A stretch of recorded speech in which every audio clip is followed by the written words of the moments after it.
સમાજ વિશે વસ્તુઓ પૂછાય।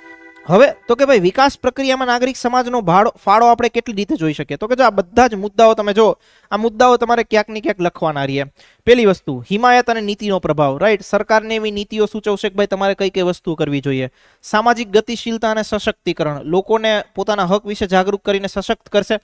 સામાજિક ગતિશીલતાના માધ્યમથી જે લોકોની ભાવનાઓ છે, લોકોની જે ઈચ્છાઓ છે એ સરકાર સુધી પહોંચાડશે। સેવાઓના વિતરણમાં મદદરૂપ, જ્યાં સરકાર નથી પહોંચી શકતી ન્યાય પોતે કામ કરશે। પારદર્શિતા અને જવાબદારીને પ્રોત્સાહન, કોઈ જગ્યાએ જો ભ્રષ્ટાચાર થતો હશે તો એને મતલબ બહાર ઉજાગર કરવાનું કામ કરશે। કોઈ જગ્યાએ કૌભાંડ થતું હશે તો એમ કહેશે કે ભાઈ અહીંયા પારદર્શિતા લાવો, આરટીઆઈ ના માધ્યમથી માહિતી પણ માગી શકે। જવાબદારીનું જે છે એ સરકારને ભાન કરાવી શકે, અધિકારીઓને ભાન કરાવી શકે। કોઈ બી જગ્યાએ જે છે ભ્રષ્ટાચાર થતો હોય તો પોતે ઉજાગર બી કરી શકે। ઓકે, સંઘર્ષનું નિરાકરણ અને શાંતિ નિર્માણ, કોઈ બહુ મોટી જગ્યાએ આંદોલન થતું હોય તો એ પોતે મધ્યસ્થી બને, કોના માટે? સરકાર સાથે વાતચીત કરવાના માધ્યમથી। તો એનાથી શું થઈ શકે? ભાઈ આંદોલન કે સંઘર્ષ થતું એનું કંઈક નિરાકરણ આવી શકે, શાંતિથી વાતચીત થઈ શકે। સામાજિક અસમાનતાઓને સંબોધિત કરવી, બહુ જ પ્રકારની ઇનઇક્વાલિટી હોય, ગરીબો હોય, વંચિતો હોય, શોષિતો હોય તો એના માટે પોતે આગળ આવીને કામ કરશે। એના માધ્યમથી શું કરશે? તો કે સમાજમાં જે અસમાનતા છે અસમાનતાને ઘટાડવાનો પ્રયત્ન કરશે। નવીનતા અને પ્રયોગ, ઓકે, કાંઈક ને કાંઈક વસ્તુનું ઇનોવેશન પોતે આપશે।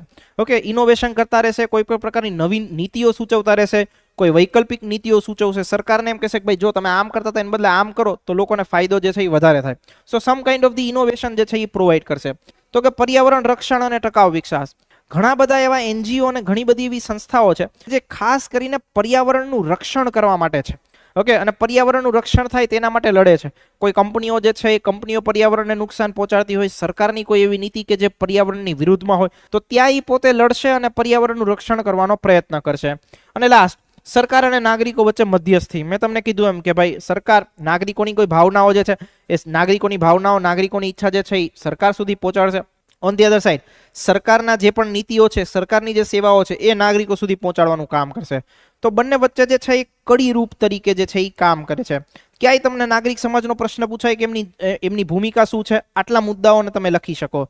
આ મુદ્દામાં તમારો સફિશિયન્ટ આન્સર થઈ જાય, અંદર એકાદ બે લાઈન લખવી હોય તો બી તમે લખી શકો। ઘણી વખત જે છે શું કહેવાય, આ પ્રકારની જેટલી બી સંસ્થાઓ છે, નાગરિક સમાજની સંસ્થાઓ, એના સંદર્ભે અમુક જે છે ઇશ્યુઝ અને મુદ્દાઓ બી જોવા મળતા હોય છે। એટલા બધા કામના નથી, જસ્ટ ખાલી આ મુદ્દાઓને તમે એકવાર જોઈ લેજો તો તમને ખબર પડી જશે। પણ તમારા કોન્ટેક્સ્ટમાં આ મુદ્દાઓ પૂછવાની શક્યતા બહુ ઓછી છે કે ભાઈ મતલબ જે ક્લાસ 1-2 લેવલે હોય તેમાં આ વસ્તુઓ લખવી પડે કે ભાઈ એનજીઓ સાથે સંકળાયેલા મુદ્દાઓ જણાવો, મતલબ જે નાગરિક સમાજ જે છે નાગરિક સમાજની સંસ્થાઓ સાથે જોડાયેલા મુદ્દાઓ જણાવો, તો ત્યાં તમારે આ વસ્તુ લખવી પડે। પણ તમારા કિસ્સામાં આ વસ્તુની એનાલિટિકલ કોન્ટેક્સ્ટ એટલો બધો કામનો નથી। મતલબ નાગરિક સમાજ છે એની ઉપર બી ઘણા બધા પ્રશ્નો ઉઠ્યા છે, એમની જે કામગીરી છે એ કામગીરી ઉપર પણ ઘણા બધા પ્રશ્નો ઉઠ્યા છે। તો એના સંદર્ભમાં આ બધા મુદ્દાઓ જે છે એ હંમેશા સામે આવતા હોય છે। ઓકે, બટ તમારા કોન્ટેક્સ્ટમાં એટલી બધી ઇમ્પોર્ટન્ટ ઇન્ફોર્મેશન નથી તો એને આપણે સ્કીપ કરી શકીએ। ઓકે,